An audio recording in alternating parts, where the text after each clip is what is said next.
This is Democracy Now!, democracynow.org, The War and Peace Report. I'm Amy Goodman. Housing advocates are calling on the Biden administration to address the soaring cost of rent with the same level of dedication he's shown to reducing gas prices. This comes as a new report shows evictions are spiking as rental protections disappear. A coalition of hundreds of tenant unions and housing activists call the situation a national emergency as rental costs rise at the fastest pace in 3 decades. This is Zani Thompson, an organizer with Faith in the Valley in Stockton, California, who's in Washington, D.C. this week as a tenant delegate with the Homes Guarantee Campaign. He spoke to Democracy Now! After meeting with Federal Housing Finance Agency Director Sandra Thompson. I experienced my rent going from $1,500 to $1,700 in 1 year. And the thing is that with paying $1,500, that was already high, but to hike it up from $1,500 to $1,700, I felt like was ridiculous. When it comes to a 10% rent hike, like it actually, like I said, it does have a big difference, or it does mean a big difference for a lot of folks in California. Like in my own personal situation, that 10% rent hike meant a $200 difference in my rent.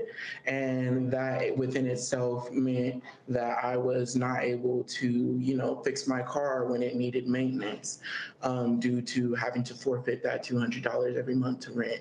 And then it also meant, getting in a cycle of overdrafting my account and inquiring fees and then paying it off when I got paid. But then because I paid that money to those fees, now I have to overdraft my account again so that I can cover my bills. And then I have the fees again, and then I have to pay it off when I get paid again. And then it's just this vicious cycle that starts up, and it almost seems like it has no end. I think that it's no brainer that rent prices are definitely tied to inflation, right? And that for them to not include it is kind of like disheartening, but that this housing crisis issue is not going to go anywhere, and that they cannot continue to ignore it. And further prolonging addressing it is only going to make it worse for American citizens. That's tenant delegate Zani Thompson, part of the Homes Guarantee Campaign underway now in Washington, D.C. For now, we stay in D.C. to speak with Tara Raghuveer, director of KC Tenants, a grassroots tenant-led organization based in Kansas City. She's also the Homes Guarantee Campaign director at People's Action. Tara, welcome back to Democracy Now! Explain why you're in D.C. and the level of pressure on people who are renting and rents increasing in a way we haven't seen in like 30 years. Thank you so much for having me back, Amy. We're in D.C. because the rent is too damn high. You heard Zani speak to this, but people across the country are being squeezed at the gas pump, at the grocery store. But the biggest expense for most American households is their cost of their housing. It's their rent. And rents are up 6.3% in the latest inflation figures. This is the biggest increase in rents in 35 years. Median rent across the country is over $2,000 for the first time ever. And people simply can't afford it. This rent inflation crisis is really sparing no one and no place. So we're in D.C. with tenants like Zani, a delegation of tenants who have been impacted by these rent hikes, to push the president to do everything in his legal authority to regulate the rent now. And can you explain about pandemic protections being rolled back and how that affects people? So the eviction rates are back up to pre-pandemic levels, but really there's no rate of eviction that should be acceptable. We can't celebrate lower than normal rates, and we can't celebrate returning back to normal. What we believe is every eviction is an act of violence. And what the administration did during the pandemic to alleviate the risk of eviction or provide some relief to tenants was really a bailout to landlords. There was billions and billions of dollars of federal assistance put out in the form of rental assistance that put the burden on tenants to apply, but they didn't get to keep that check, right? They had to turn that check over to their landlord. The abomination in all of this is that none of that public money came with strings attached, right? None of that actually built in any structural shift of power from landlords to tenants. So today, not only do we see evictions returning back to pre-pandemic levels, we also see a different type of eviction crisis playing out outside of the courtrooms as people simply can't afford their rent. See, when a landlord increases the rent beyond a place where a tenant can afford it, they don't have the choice to just scrape together another $200 and try to make it work. Often that is tantamount to an eviction, and people are losing their homes because their rent is increasing or their lease is not getting renewed. And in just a moment, we're going to speak with one of the leaders of the movement to help the unhoused in Los Angeles and the growing tension there. But if you can talk about, I mean, we know the rents that are going up in coastal cities like San Francisco and Los Angeles, here in New York City. You're from Kansas City. Talk about it all over. In Kansas City, the rent is up 7.5%. City Hall defines affordable as $1,200 for a one-bedroom apartment, and that's based on an area median income of $86,000. I don't know a single person in Kansas City who's making $86,000 or who can afford a $1,200 apartment. So people are sent into the cycles that Zani described, where they're paying extra in their rent and they're having to cut back on other bills like their medication or their groceries. Unlike something like gas, rent is not an expense in your monthly budget that you can simply choose to cut back on, right? The alternative is homelessness.